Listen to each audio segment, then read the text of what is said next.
నమస్కారం, ఈటీవీ భారత్ కు స్వాగతం. మీరు చూస్తున్నారు న్యూస్ టైం.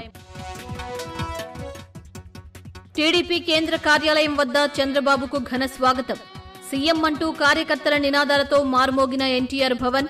సంబరాల కోసం శక్తిని కూడగట్టుకోవాలని కార్యకర్తలకు పిలుపు. ఓట్ల లెక్కింపునకు పగడ్బందీ ఏర్పాట్లు. అన్ని జాగ్రత్తలు తీసుకున్నామన్న సీఈఓ మీనా. కొన్ని కేంద్రాలకు స్వయంగా వెళ్లి ఏర్పాట్లు పరిశీలించినట్లు వెల్లడి. పోస్టల్ బ్యాలెట్ విషయంలో వైఎస్ఆర్సీపీకి సుప్రీంలో ఎదురుదెబ్బ. హైకోర్టు ఆదేశాలపై జోక్యం చేసుకోలేమని స్పష్టీకరణ. తప్పులు ఉన్నాయనుకుంటే ఎన్నికల ప్రక్రియ తర్వాత పిటిషన్ వేసుకోవాలని సూచన. మాచర్ల ఎమ్మెల్యే పిన్నెల్లి రామకృష్ణారెడ్డిపై సుప్రీంకోర్టు ఆంక్షలు. నంబూరి శేషగిరిరావు పిటిషన్లపై విచారణ జరిపిన ధర్మాసనం కౌంటింగ్ కేంద్రంలోకి వెళ్లొద్దని ఆదేశం. పోలింగ్ ఏజెంట్లు అల్లర్లకు ప్రయత్నిస్తే ఉపేక్షించేది లేదన్న ఈసీ. బయటకు పంపి కేసు పెట్టి జైలుకు పంపుతామని హెచ్చరిక. కౌంటింగ్ పరిసరాల్లో 144 సెక్షన్ అమల్లో ఉంటుందని వెల్లడి.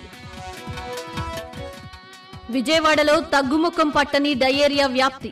2 వారాలుగా పెరుగుతున్న బాధితుల సంఖ్య. డయేరియా కట్టడిలో వీఎంసీ అధికారులు విఫలమయ్యారన్న నగరవాసులు.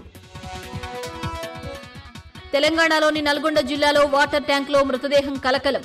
గత 10 రోజులుగా అవే నీళ్లు తాగుతున్న పలు వార్డుల ప్రజలు. ప్రజారోగ్యాన్ని కాంగ్రెస్ పూర్తిగా గాలికొదిలేసిందని ఎక్స్లో కేటీఆర్ విమర్శ. కాంగ్రెస్ నేతలతో తెలంగాణ సీఎం రేవంత్ రెడ్డి సమీక్ష. అధికారులతో ఏజెంట్లు వ్యవహరించాల్సిన తీరు తదితర అంశాలపై చర్చ. కౌంటింగ్ వేళ అభ్యర్థులు పూర్తి అప్రమత్తంగా ఉండాలని సూచన. రేవ్ పార్టీ కేసులో నటి హేమ అరెస్ట్. విచారణ తర్వాత నటి హేమను అరెస్టు చేసిన పోలీసులు. ఇప్పటికే ఆమెకు 2 సార్లు నోటీసులు జారీ. ఇవి ఇప్పటివరకున్న ప్రధానాంశాలు. మరిన్ని తాజా అప్డేట్స్ కోసం www.etvbharat.com వెబ్సైట్ను సందర్శించండి.